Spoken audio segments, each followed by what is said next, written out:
अकबर बादशाह को कहानी सुनाने का बड़ा शौक था, इसलिए वह कुछ चुने हुए दरबारी को ऐसे पारी बांध रखी थी जो अपनी पारी पर रात्रि में बादशाह के मनोरंजन अर्थ नित्य नवीन कहानी सुनाया करते थे। एक दिन बीरबल की बारी आई। यथा समय कहानी शुरू हुई। बादशाह हुंकार भरने लगा।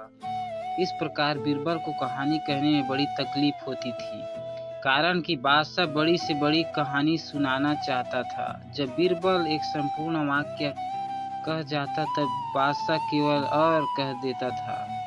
छोटी माटी कहानी से बादशाह का संतोष नहीं होता था। वह हमेशा बड़ी से बड़ी कहानी सुनने की फिराक में रहता था। बीरबल को कहानी सुनाते बहुत रात व्यतीत हो गई, फिर भी बादशाह से फुर्सत मिलने की कोई आशा न दिखाई पड़ी।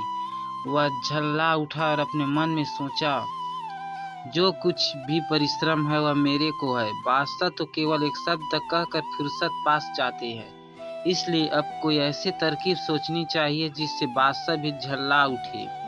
वह अपनी प्रखर बुद्धि के कारण तुरंत एक ऐसी तरकीब ढूंढ निकाली और उसी के अनुसार दूसरी कहानी शुरू की। एक धनिक किसान ने अपने अन्न को सुरक्षित रखने के लिए एक काठली बनवा रखी थी। उसमें अनाज भरकर उसके मुंह पर ढककर रखकर उसे भली भांति बंद कर दिया, यहाँ तक कि उसमें हवा आने जाने तक की जगह नहीं छूटी थी। विधाता का विधान कठिन होता है। उस कोठली में एक छोटा सा छिद्र छूट गया था, जिसके द्वारा एक छोटी चिड़िया उस कोठली में घुस गई और एक दाना अपनी चोंच में लेकर बाहर निकल आई और फुर उड़ गई। फिर दूसरी चिड़िया घुसी और अपना भाग लेकर फुर उड़ गई। फिर तीसरी चिड़िया आई और भीतर गई और अपना दाना लेकर फुर हो गई। फिर एक चिड़िया आई, भीतर घुसी, अपना दाना लेकर फुर हो गई। फिर एक चिड़िया आई और भीतर घुसकर अपना दाना लेकर फुर उड़ गई।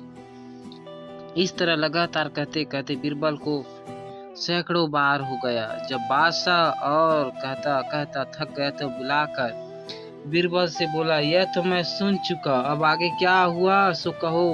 बीरबल ने गंभीरता से उत्तर दिया, हुजूर, दाने के लोभ से यहाँ पर चिड़िया का जमघट लग गया। यहाँ तक कि करोड़ों चिड़िया इकट्ठी हो गई और अपना अपना दाना बारी बारी से लेकर जाने आने लगी।